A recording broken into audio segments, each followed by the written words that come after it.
Assalamualaikum warahmatullahi wabarakatuh.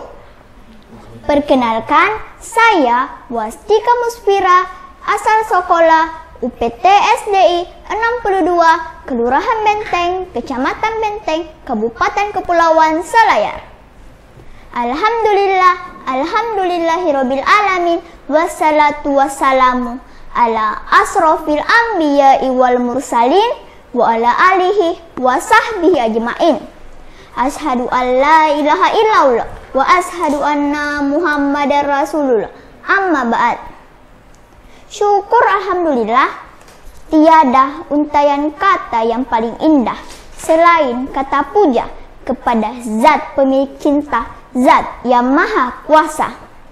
Karena atas berkat rahmat dan taufiknya jualah sehingga kita bisa berkumpul bersama di tempat ini dalam acara Festival Dai Kepulauan Selayar.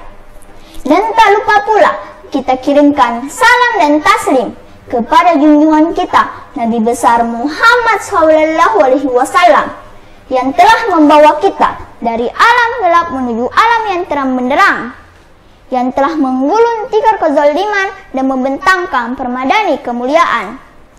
Bapak Ibu penyelenggara beserta dewan juri yang saya hormati, adapun judul yang saya bawakan pada kesempatan kali ini yaitu kemuliaan akhlak Rasulullah. Dalam perjalanan hidup manusia dipandang sangatlah perlu untuk melakukan berbagai amalan yang baik menurut syariat Islam sebagai bekal menuju hidup yang abadi. Kita sebagai manusia adalah makhluk yang paling beruntung karena dilahirkan dan dibesarkan di pusat-pusat peradaban manusia yang berkultur tinggi dengan teknologi dari zaman ke zaman yang semakin canggih.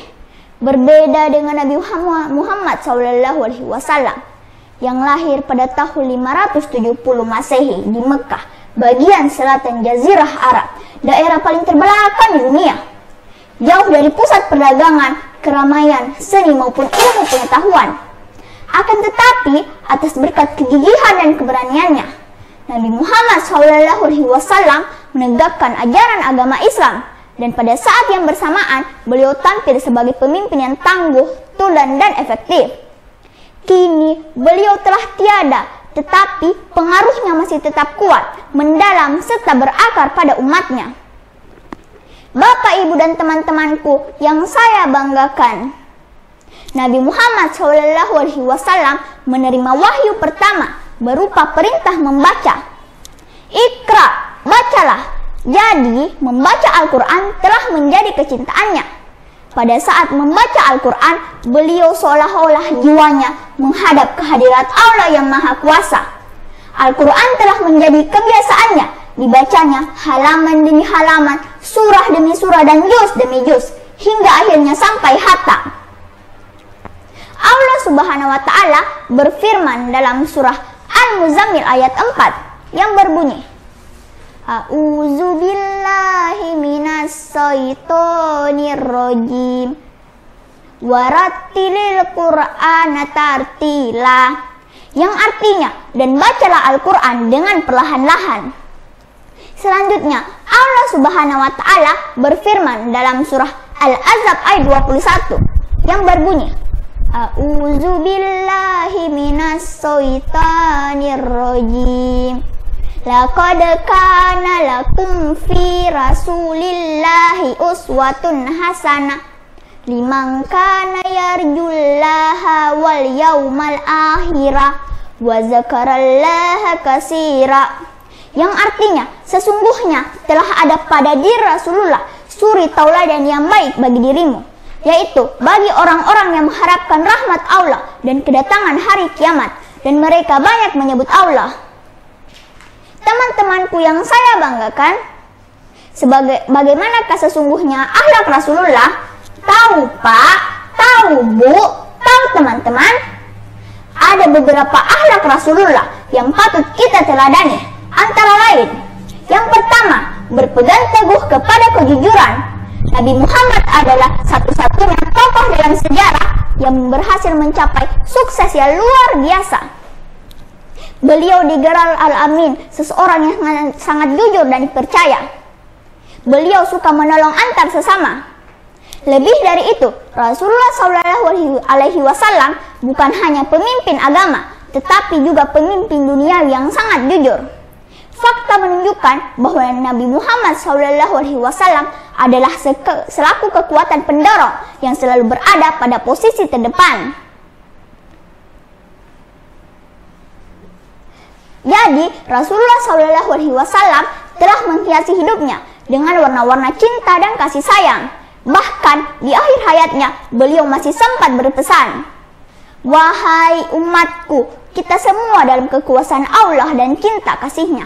Maka tanamkanlah sifat jujur, taatilah dan bertakwalah kepadanya. Peliharalah sholat dan peliharalah orang-orang yang lemah di antara kamu." Maka pantaslah disebut bahwa Nabi Muhammad SAW adalah tokoh nomor 1 di dunia. Yang kedua, selalu berprasangka baik atau yang biasa disebut husnuzan. Rasulullah SAW bersabda, "Jauhkanlah dirimu dari prasangka buruk, karena sesungguhnya prasangka itu adalah perkataan yang paling dusta."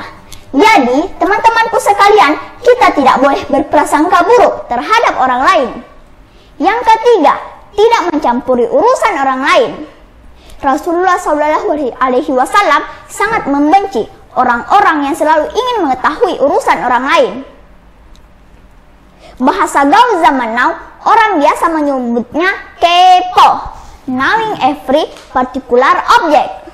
Pokoknya serba ingin tahu segala sesuatu. Yang keempat, menjawab salam. Teman-temanku, mengucapkan salam hukumnya adalah sunnah, tetapi menjawab salam hukumnya adalah wajib, sebab salam merupakan tanda cinta. Itulah beberapa akhlak mulia berdasarkan kisah Nabi Muhammad SAW. Semoga kita senantiasa mengambil hikmah dan dapat mencontoh akhlak mulia tersebut. Dari penjelasan di atas dapat disimpulkan bahwa Rasulullah SAW adalah pemimpin yang berakhlak mulia, tangguh dalam memperjuangkan agama Islam, dan merupakan panutan hidup bagi semua manusia hingga akhir zaman. Demikianlah ceramah dari saya, lebih dan kurangnya mohon dimaafkan. Pohon beringin daunnya lebat, batang besi mudah berkarat. Wahai teman, tetap semangat, karena Lebaran sudah semakin dekat. Akhir kata, selamat Hari Raya Idul Fitri. Mohon maaf lahir dan batin. Wabillahi taufiq wal hidayah. Assalamualaikum warahmatullahi wabarakatuh.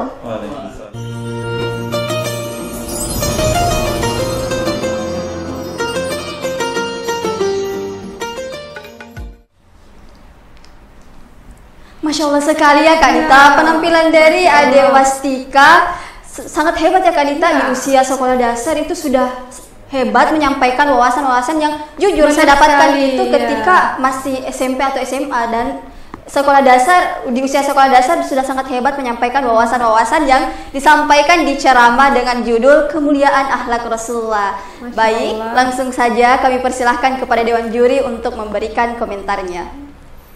Assalamualaikum Nak Wastika. Waalaikumsalam. Panggilannya di rumah siapa? Wika. Wika. Oh iya Wika.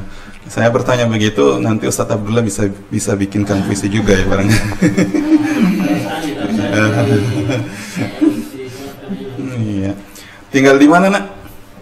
Di Bonea. Di Bonea. Lancar ke sini perjalanannya? Lancar. Oh pantas. Makanya ketika menyampaikan pidatonya tadi ceramahnya lancar betul.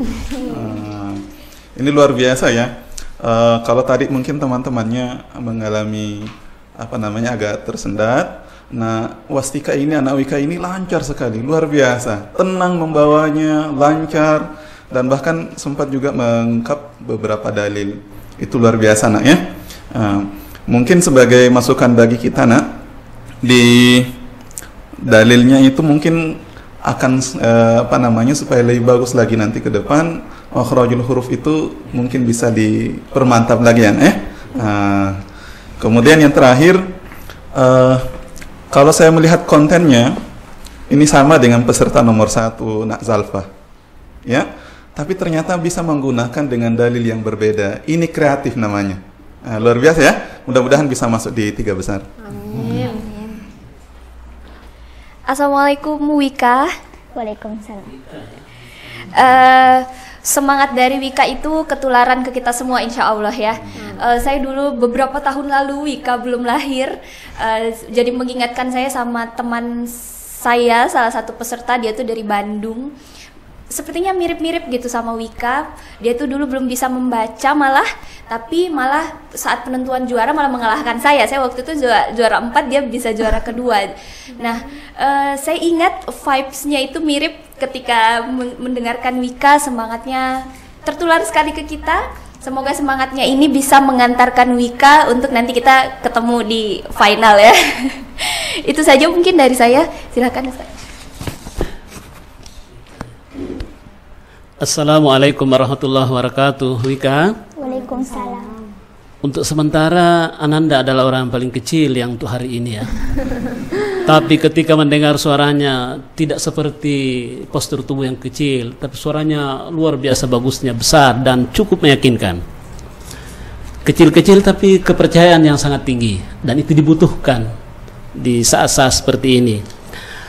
Supaya lebih menambah seperti Ustaz Saspa tadi mengungkapkan bahwasanya supaya konten materinya lebih bagus, maka selalu berprasangka baik, sehingga mengutip sebuah hadis mungkin bisa dilengkapi di surat Hujurat itu seperti yang saya kemukakan tadi di yang peserta pertama. Ya ayyuhallazina amanu jtanibu katsiran minaz-zan inna ba'daz-zanni ismu. Ya. Jadi hai orang-orang yang beriman, jauhilah kebanyakan dari prasangka itu, karena sebagian dari prasangka itu adalah dosa. Belakangnya lagi itu wala tajassasu, jangan menjadi jaksa-jaksa tidak resmi. Maksudnya jaksa-jaksa itu adalah selalu mencari kesalahan orang lain. Ya, tapi yang diungkap di sini adalah berprasangka baik. Saya juga ingin membacakan sebuah puisi akrostiik khusus untuk Wastiqah. Agak-agak panjang ini, sebenarnya kan harusnya Wastika Muspira. Saya hanya mengambil yang satu kata saja. Wastiqah, wajahmu menyejukkan hati saat memandang, apalagi mendengar tuturan sapamu yang sopan. Salam hangat selalu menghias bibirmu, tanpa banyak diksi yang menyakitkan. Itulah dambaan setiap insan. Quran yang selalu kau lantunkan akan selalu menjagamu di persimpangan jalan. Hai sekalian teman, mari menjaga akhlakul karimah. Assalamualaikum warahmatullahi wabarakatuh. Waalaikumsalam warahmatullahi wabarakatuh. Masya Allah ya.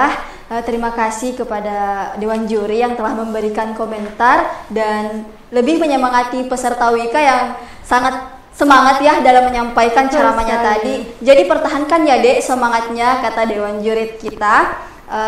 Semoga kita bisa bertemu di babak final nanti ya Dek Wika. Amin.